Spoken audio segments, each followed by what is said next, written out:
Middle east में फिर से चिंगारी भड़क चुकी है।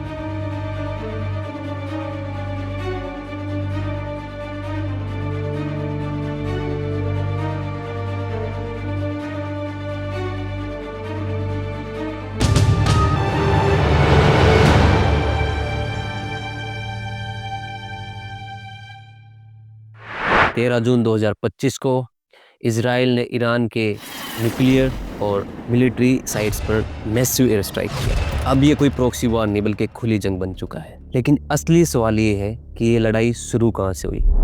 ईरान और इजराइल के बीच ये दुश्मनी कब से चलती आ रही है। तो आज की इस वीडियो में हम बात करेंगे ईरान और इजराइल की दोस्ती से लेकर दुश्मनी तक के सफ़र के बारे में और इस लड़ाई का पूरी दुनिया और हमारे इंडिया पर क्या असर पड़ेगा। बात करते हैं साल 1948 की, जब इजराइल का जन्म हुआ और ईरान पहली मुस्लिम मेजॉरिटी वाली कंट्री बना जिसने इजराइल को ऑफिशियली रिकॉग्नाइज भी किया। उस वक्त के प्रेसिडेंट मोहम्मद रजा, जिसको शाह ऑफ ईरान के नाम से भी जाना जाता है, वो चाहते थे कि ईरान अमेरिका के क्लोज आए और उसने छुपकर इजराइल के साथ डिप्लोमेसी स्टार्ट की। रिश्ते खुले नहीं थे लेकिन अंदर ही अंदर बहुत कुछ चल रहा था। Oil trade, military corporation, intelligence sharing और भी बहुत कुछ।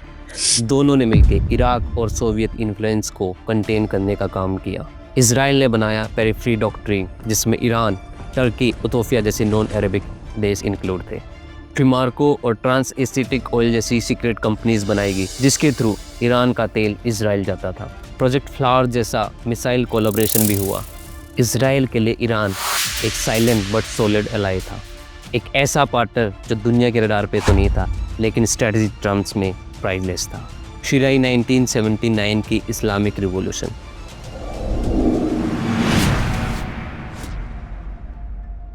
जिसमें मोहम्मद रजा सत्ता से गया और आयतुल्लाह खुमैनी आया, जिसके बाद ईरान एक इस्लामिक रिपब्लिक बन गया। आयतुल्लाह खुमैनी ने इजराइल और अमेरिका को शैतान घोषित कर दिया।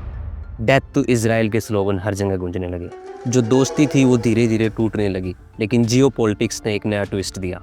ईरान और इराक वॉर में इजराइल ने छुपकर ईरान को वेपन्स दिए। इजराइल चाहता था कि इराक कमज़ोर पड़े और ईरान को भी वेपन्स की ज़रूरत थी। ये सब ईरान कॉन्ट्रा स्कैंडल के नाम से सामने आया। इसलिए दुश्मनी के बावजूद भी दोनों देशों के बीच छिपी हुई दोस्ती बनी रही। वहीं दूसरी तरफ 1979 की रिवॉल्यूशन से पहले ईरान की औरतें mini skirts, jeans, open hairs में आराम से घूमती थी। क्लब्स, म्यूजिक, एजुकेशन सब नॉर्मल चल रहा था। लेकिन आयतुल्लाह खुमैनी के आते ही सब कुछ बदल गया। हिजाब मैंडेटरी हो गया। लॉन्ग कोट, हेड स्कार्फ और लूज ड्रेसेस पहनना मैंडेटरी था।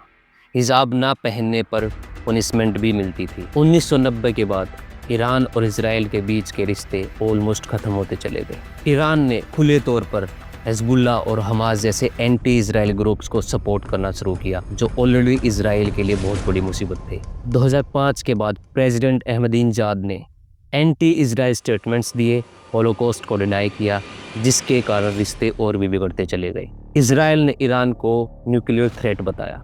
इसके बाद साइबर अटैक्स, ड्रोन्स, एसिसिनेशंस और प्रॉक्सी वार्स, इन सब ने दोनों के रिश्तों को और भी चकनाचूर कर दिया। इजराइल ने ईरान का न्यूक्लियर प्रोग्राम रोकने के लिए स्टक्सनेट वायरस से साइबर अटैक्स किए, जिसमें ईरान के न्यूक्लियर साइंटिस्ट टारगेट हुए, जिसमें मोसाद का नाम भी सामने आया। ईरान ने भी जवाब दिया, सीरिया, गाजा, लेबनान में अपने प्रॉक्सी फाइटर्स के थ्रू। इजराइल के अगेंस्ट ड्रोन और मिसाइल अटैक्स का यूज और बढ़ गया। इजराइल शुरुआत से ही कहता रहा कि हम ईरान को कभी भी न्यूक्लियर पावर नहीं बनने देंगे और आज तक भी ईरान को उसने इस चीज़ में कामयाब नहीं होने दिया। This is what we say, that we will not let Iran acquire nuclear weapons or a nuclear weapon. We don't say that lightly.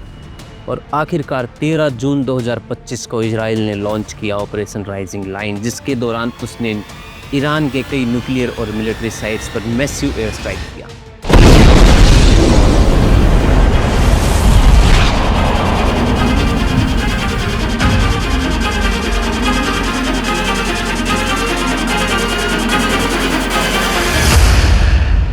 वही जवाबी कार्रवाई में ईरान ने ऑपरेशन ट्रू प्रॉमिस 3 लॉन्च किया। Iran strikes back, firing ballistic missiles directly at Israel. दोनों देशों के बीच चल रही इस जंग में हमने अनेकों तरह के नए नए हथियार भी देखे। दोनों देशों के बीच इस जंग में रेजिडेंशियल एरियाज, हॉस्पिटल्स, और स्टेशंस को टारगेट किया गया।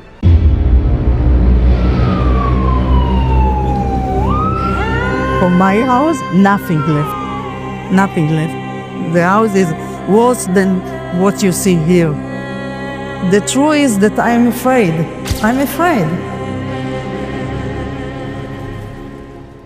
ये जंग सिर्फ इजराइल और ईरान तक ही सीमित नहीं है, इसका इम्पैक्ट ग्लोबली हो रहा है। क्रूड ऑयल $95 से ऊपर जा चुका है, यानी कि पेट्रोल और डीजल के दाम बढ़ सकते हैं। स्टॉक मार्केट में पैनिक है, इन्वेस्टर्स का कॉन्फिडेंस गिर रहा है और दूसरी तरफ रिसेशन का थ्रेट भी हम लोगों को सता रहा है। तरफ भारत पे इसका क्या असर पड़ रहा है? 1 करोड़ से ज़्यादा इंडियंस गल्फ कंट्रीज में काम करते हैं, जिनकी सुरक्षा पर भी खतरा मंडरा रहा है। गवर्नमेंट ने इमरजेंसी हेल्पलाइन और एडवाइजरी जारी की है और दूसरी तरफ इवैक्यूएशन भी जोरों शोरों पे चल रहा है। और इंडिया जो 85% तेल मिडिल ईस्ट कंट्रीज से लेता है, उसकी सप्लाई चेन में भी खतरा है, यानी कि पेट्रोल 110 से ऊपर जा सकता है, सब्जी, ट्रांसपोर्ट सब कुछ महंगा हो सकता है। अब सवाल सिर्फ ये नहीं है कि इस जंग में कौन जीतेगा, सवाल तो ये है कि इस जंग की दुनिया को कितनी कीमत चुकानी पड़ेगी और हम आम लोग इस आग से कितना बच पाएंगे। आप क्या सोचते हैं? कमेंट सेक्शन में ज़रूर लिखें। क्या इन दोनों देशों के बीच की ये जंग वर्ल्ड वॉर 3 का रूप ले सकती है? क्योंकि इन दोनों देशों की जंग ने वर्ल्ड को, दुनिया को 2 भागों में बांट दिया है। अगर आपको ये वीडियो अच्छी लगी तो लाइक, शेयर और सब्सक्राइब करना मत भूलिए। मिलते एक नई वीडियो में एक नई कहानी के साथ, जो नई भी, पुरानी भी और ज़रूरी भी। जय हिंद।